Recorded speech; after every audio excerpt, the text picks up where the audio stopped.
what inspired you to get into acting? What matters is the story and how you craft it. You've answered a lot of the questions already with that one answer, so that's fine.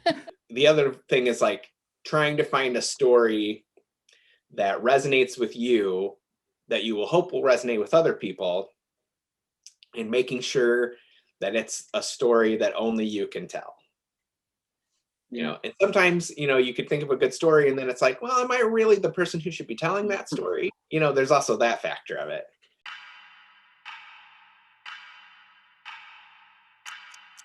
This city stinks. Not like other cities in America that stink of commerce. The stink that hangs in the stagnant air of this city reeks of the scum of its wretched population. Honey, Representative Tyler is no red. The doomsday clock ticks ever closer to midnight. We are doing great work. We are going to fix this world. We're the Fourth Estate. It's our duty to keep the government in check. Don't be so naive. This is insane. I've lost my mind. You're not insane. This world is insane. That's enough! What are you?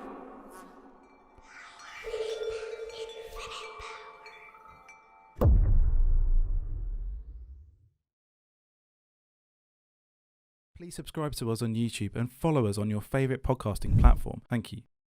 Cool. So, first of all, can you tell us a little bit about yourself? Like, what sort of first got you involved in filmmaking? Sure. I've kind of always had an interest in film. Always kind of wanted to do it. I've never really known anything else I wanted to do. So I went down to film school in Florida for a little while.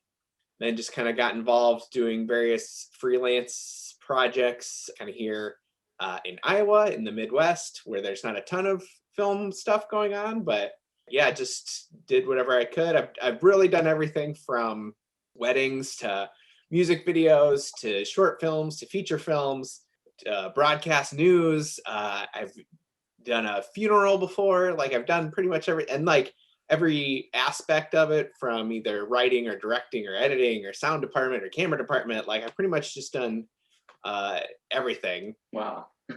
Yeah, so there's not a lot I haven't at least tried. So. Yeah, that's great. Yeah, sounds like you got a lot of experience under your belt. Was there sort of like anything in particular which sort of inspired you to start making film?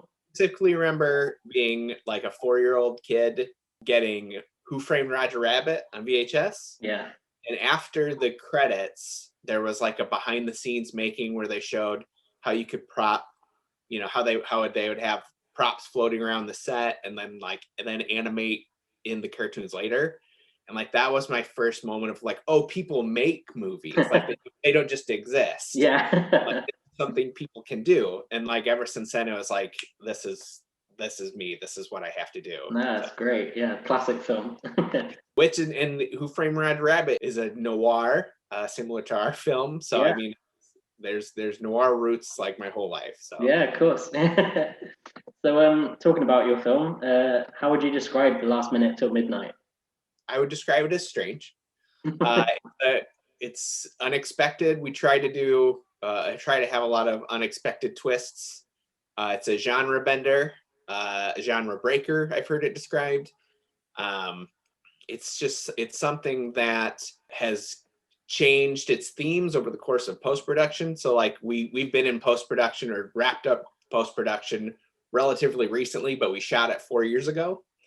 If it would have came out like right away in the political climate here in America, if it had come out in 2016, or maybe certain things that happened in our country at the time, if it had come out then, it wouldn't be quite as impactful as it is now, because there's a lot of things and political unrest and people we don't trust in power that makes it more relevant now than it would have then.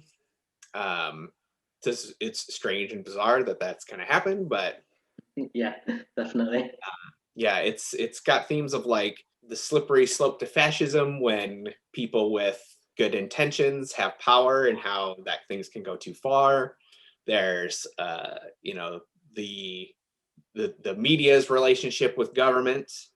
You know, there's a political figure with alleged ties to foreign influences. So that there's just a lot going on in the film that, yeah. And it's definitely a noir in the sense that not just like it's black and white, it has shadows, like that's kind of your basic noir stuff, but like the themes of, you know, who can you trust and not everybody's good.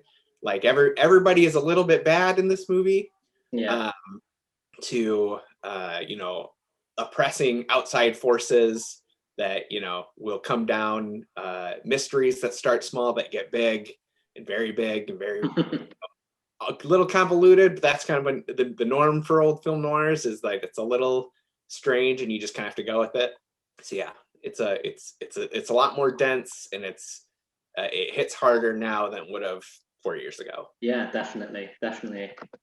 Okay, so yeah, I mean, talking about it being a film noir, sort of a genre we don't really see much of these days. So, and apart from Who Framed Roger Rabbit, what sort of attracted you to writing a film noir? I took a class of it when I was at college, like a film noir appreciation class, and the style of writing in it. I mean, other than, you know, like we talked about characters who are morally ambiguous, but like I just love like that hard-boiled, stylized dialogue. Dialogue, something that always like jumps out at me, and I really get attracted to. So just something where it lives in this universe where people talk differently. Like obviously it's not like people walk around in the 1950s with this, you know, hard-boiled, you know, dialogue, but like in the universe of these movies, you know, they did. It's like that weird, it's a weird tie to like Shakespeare in a way. Like Shakespeare, nobody talked like Shakespeare. It's like a Shakespearean play, but you just go with it in this world, you know. And I think that's something I love with a film noir, is just going, it's almost like a different language, you know. Yeah, that's great. Okay, and what sort of things do you find the most challenging when you're writing a screenplay? So the most challenging thing with the screenplay, I think, well, first there's the part of my brain. So I produced Last Minute to Midnight as well. And I never really wanted to be a producer, but it's something I've had to do in order to get my things made. Yeah. So there's always this producer voice in the back of my head when I'm writing. I'll come up with a great idea, and then it'll be like, you know, that sounds expensive. Like, I don't know if that's realistic. Like I was like, shh, we'll get to that later. That's Future Bow's problem. Yeah. Like, you know, let's write something good. That's a challenge when writing. And then it's just like, you know, you want to have make something that is resonant and important, and it's you don't want things just to happen in your story. You want there to be a reason for everything, and you want things to be set up properly. You know, if something happens in Act 3, it's got to have a setup in Act 1, and there's that kind of, you know, your basic writing tips. But yeah, I think the other thing is like trying to find a story that resonates with you, that you will hope will resonate with other people, and making sure that it's a story that only you can tell. You know, and sometimes, you know, you could think of a good story and then it's like, well, am I really the person who should be telling that story? You know, there's also that factor of it. Yeah, definitely. No, that's a great answer. Yeah. Going up from challenging to sort of more positive things, what's your best experience so far as a filmmaker? Oh, wow. Best experience as a filmmaker. I do love, you know, positive feedback from people who will tell me like, oh, I love your food. You know, this is, you know, this speaks to me. Somebody, you know, on Facebook about our film was like, this whole movie is eye candy, you know, which is something good. It's something you want to hear. You know, knowing you've made something that kind of speaks to other people and makes them think more about, you know, their own circumstances and helps them in some way is always good. Then it's, you know, there's also the filmmaking process of being able to be with other creative people who inspire you and push you to be better in your own work. So I love working with other kind of filmmakers and creative people who are better at things that I'm not good at. Like I love watching like my director of photography's work because I cannot make beautiful pictures with light, like they're fantastic. So I like watching other people work. Or like the director of the film, Adam Morton, I've collaborated with him numerous times, and I used to want to do more directing until I saw him direct. I'm like, oh, he's much better. Him direct. I will write the words and he can direct it. Yeah, leave that to him. We'll make a better movie that way. So yeah, just or like the actors that I've worked with are also people that I not only just enjoy being with them as like friends, but I think they're fantastically talented, and I just love being able to watch people like that work. Yeah, no, that's great. Really good. So what's next for you? Are there any sort of upcoming projects we should know about after Last Minute Till Midnight? Okay, it's a weird time, in the world. Yeah. So I don't think I have anything specifically. I've got several things that I always have several scripts in some various form, whether it's just like notes on my phone or something that's actually written. I've probably got like 3 scripts sitting around on my desktop somewhere that it's just waiting for something to happen. So I don't have anything going on right now ready to go, but I have several things that could go at any moment. Yeah. Yes. Hopefully, the world will get back to normal soon, and maybe we can start moving forward on things. Yeah, fingers crossed. Yeah, it's a bit of a tricky time to be a creative right now. Yeah. And well, we're already at my last question. Do you have any advice for sort of young filmmakers hoping to sort of get into the industry and make films and stuff? Sure. Yeah. Well, I think the obvious thing is just do it. There's always a reason not to try to do something creative. You don't need fancy gear like you can do movies on your phone now. People will forgive the quality of your filmmaking if your story's good, if your story's creative, or if it's funny. Like being funny goes a long way.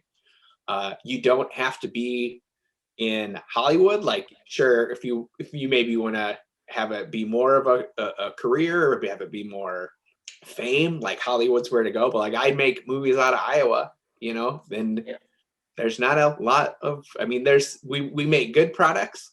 There's a lot of creative people here that we can make things that are enjoyable to watch. Are they famous? Probably not. Every once in a while we get a little attention from Hollywood, but not so often. So don't be afraid to try weird things, because weird things tend to stick. So Definitely. That's great advice. Yeah. Oh, well, thank you so much for answering my questions. Like, it's been really, really informative and like really great answers.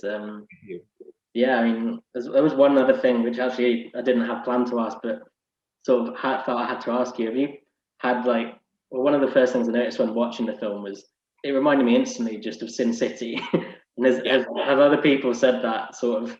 I haven't heard it. I'm sure people think it, and it was one of the things that popped in my head, like instantly when our director was like, "I want to make I want to shoot this all on green screen, and I kind of want to make a noir." Like the first thing you think of is Sin City, but also that's kind of like people's cultural touchstone to like film noir is Sin City, because like I could rattle off some movie from the 1940s and 1950s, and people today may not know what I'm talking about, but if I'm like, oh, it's like Sin City, like, oh, okay, Sin City, Sin City. Like I was, we worked a lot with a local community college. I used to, because myself and our director taught there for a little bit, and they have this like awesome recording studio in there. It's like super professional. So we used that for a little bit of our Foley work, and we brought in a live saxophone player to kind of play some of the score. So we worked in there, and we had some of the students kind of help out, like as part of their classwork.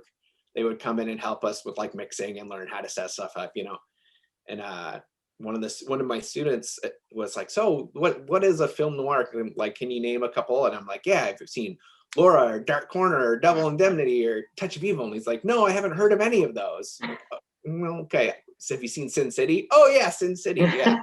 Yeah, it's like Sin City. It's not as like cartoony and stylized, but a little bit, because you want to take advantage of your green screen. But it's similar to Sin City. Yeah, yeah, best way to describe it, I think. Well, I think that's pretty much all I've got to ask. So thanks again, Matt, so much. Please subscribe to us on YouTube and follow us on your favourite podcasting platform. Thank you.